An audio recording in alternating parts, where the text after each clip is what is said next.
Coming down to 23. Less than 1,000 feet above the moon, Eagle's onboard film camera rolls as Armstrong sees something troubling. When Neil finally looked out the window and knew where the computer was going to land him, he had to change that because of a crater. But that means piloting Eagle manually. 10 and 50 feet down at 4.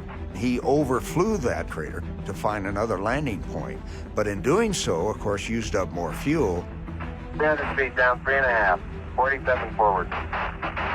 He's looking for a place to land. I mean, if it's a rock, it's okay, but if it's a boulder, it may not be.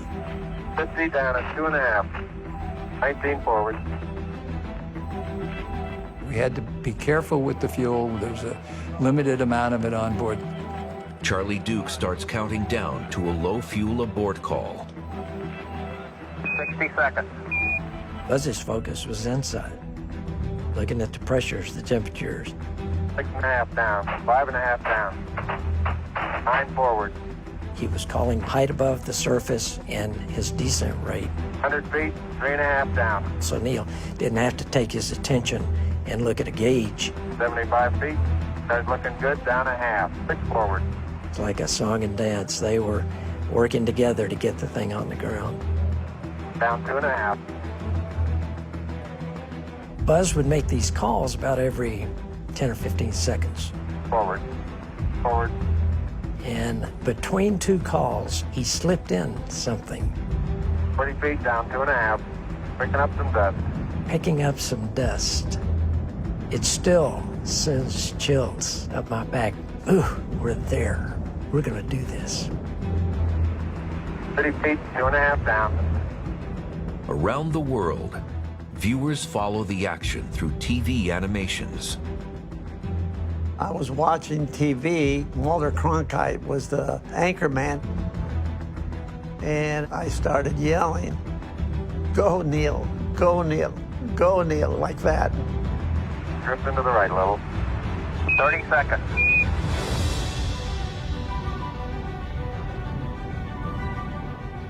Great shadow. Everybody's holding their breath. Contact light. Okay, engine stop. I heard Buzz say, "Contact, engine stop," and we knew they were on the ground. We copy you down, Eagle. Listen,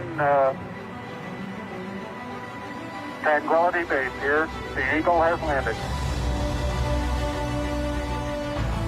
Roger, Tranquility. We copy you on the ground. It was like air going out of a big balloon, you know. Shoo. You got a bunch of guys about to turn blue. We're breathing again. Thanks a lot.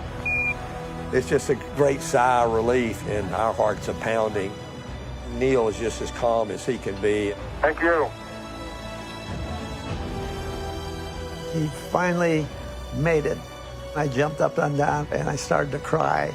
I just said, "I knew you could do it, buddy. I knew you could do it." Man on the moon. Boy. Okay, now I'm going to check GPS here.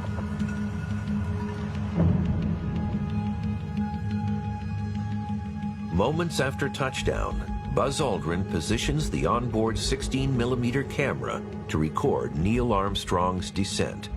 Okay, Houston, I'm on the porch. Roger, Neil. Heading down the ladder, Armstrong pulls a cord, releasing a TV camera. And we're getting a picture on the TV. You got a good picture, huh? Currently it's upside down on our monitor, but we can make out a fair amount of detail. The live camera feed beams back to Earth,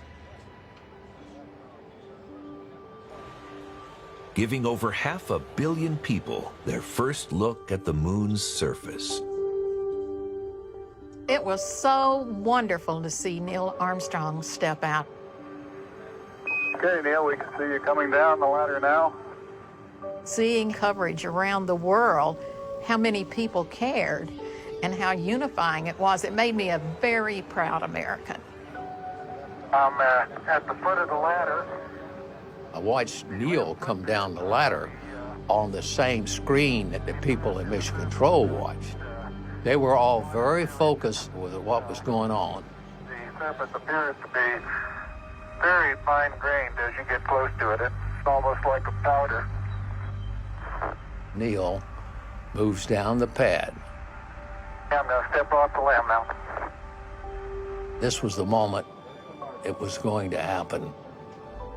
He put one foot down onto the moon, and then he said it. That's one small step for man, one giant leap for mankind.